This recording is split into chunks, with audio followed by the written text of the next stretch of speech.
कि दिक्कत भी है और वो कहते हैं कि हम गरीब हैं।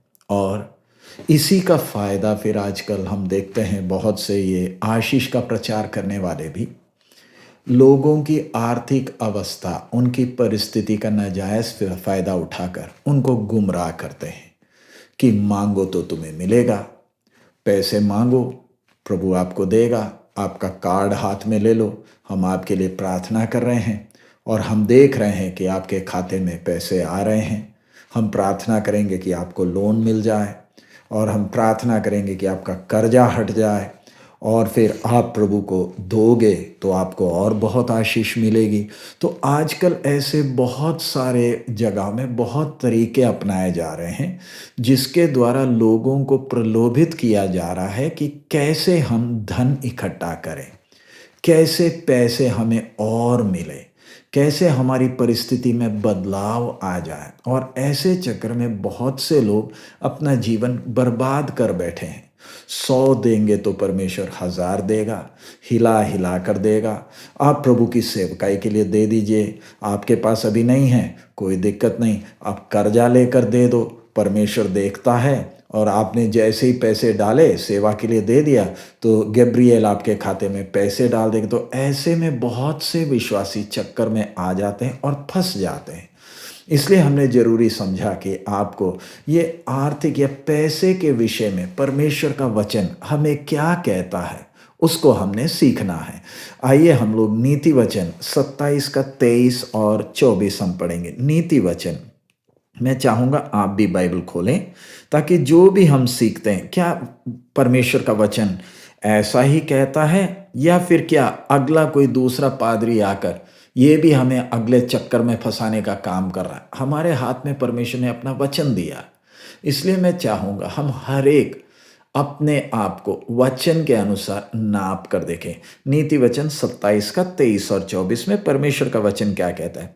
अपनी भेड़ बकरियों की दशा भली भांति मन लगाकर जान ले और अपने सब पशुओं के झुंडों की देखभाल उचित रीति से कर, क्योंकि संपत्ति सदा नहीं ठहरती और क्या राजमुकुट पीढ़ी पीढ़ी चला जाता है। तो इधर लिखा हुआ एक बात है, अपनी भेड़ बकरियों की दशा भली भांति मन लगाकर जान ले। सो इधर आपने एक बात को समझना, परमेश्वर नहीं चाहता कि हम गरीब रहे, हम दरिद्र रहे। परमेश्वर नहीं चाहता। अच्छी तरह समझना, जब आदम को भी जब परमेश्वर ने बनाया था, उसके लिए जो कुछ चाहिए था पहले से ही परमेश्वर ने बगीचे में इंतजाम किया था और उसको कहा था फूलो फलो पृथ्वी में भरो, पृथ्वी के ऊपर राज्य करने के लिए। इसका मतलब आपको और मुझे परमेश्वर हमारे जरूरत से ज्यादा हम हर एक को देता है, हर एक को देता है। लेकिन फिर हम गरीब की हालत में क्यों रहते हैं? कारण क्या है? जितना दिया है उसको हम ध्यान से देखभाल कर नहीं पाते। हमें वो मिली हुई चीज को, पैसे हो चाहे कुछ भी हो, उसका देखभाल करना हम नहीं जानने के कारण हम फिर हमारी हालत खराब हो जाती और फिर हम दूसरों को देखते रहते जिनके पास हमसे ज्यादा है।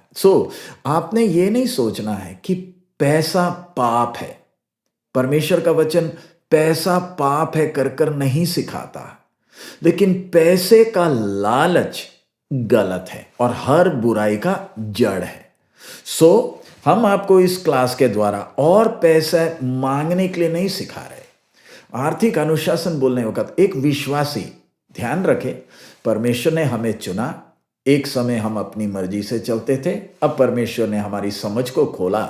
एक अनंत काल है, परमेश्वर हमारे हाथ में और भी बहुत कुछ अनंत काल में सौंपेगा, लेकिन सौंपने के पहले उसने हमें इस पृथ्वी में कई बातें सौंपी हैं। और जब ये सौंपी हैं, मैंने और आपने ध्यान रखना है सौंपी हुई बात में हम कितने विश्वास योग्य हैं, हम कैसे इसका इस्तेमाल करते हैं। आज बहुत से विश्वासियों के घरों में यह अनुशासन ना होने के कारण बहुत कष्टों में पड़े हैं, कर्जे में डूब गए, लोगों से मांगते हैं और फिर बोलते पास्टर जी प्रार्थना करिए हमें लोन मिल जाए। बहुत सारे झमेले में फंसे हैं। और ये कोरोना वायरस भी जब आ गया तो अब और क्या बोले, कर्जा ले लिया, वैसे ही परेशान थे, अब धंधा भी खत्म हो गया, अब आगे काम भी कैसे करें, तनख्वाह भी नहीं मिल रही। तो ऐसी स्थिति में अब हम क्या करें? दुनिया निराश हो जाती है, लेकिन एक विश्वासी निराश नहीं होता, क्योंकि इन सब के द्वारा परमेश्वर मुझे सिखा रहा है। तो परमेश्वर ने मुझे, अब पहली बात आपने ध्यान रखना, परमेश्वर ने मुझे जरूरत से ज्यादा दिया। इधर ध्यान रखे, दूसरों के चालाकी में मत फंसे कि हम देख रहे हैं प्रभु आपको पैसा देने वाला, ये देने वाला है। ये ध्यान रखें, ऐसे प्रचार करने वाले ये ठगी हैं।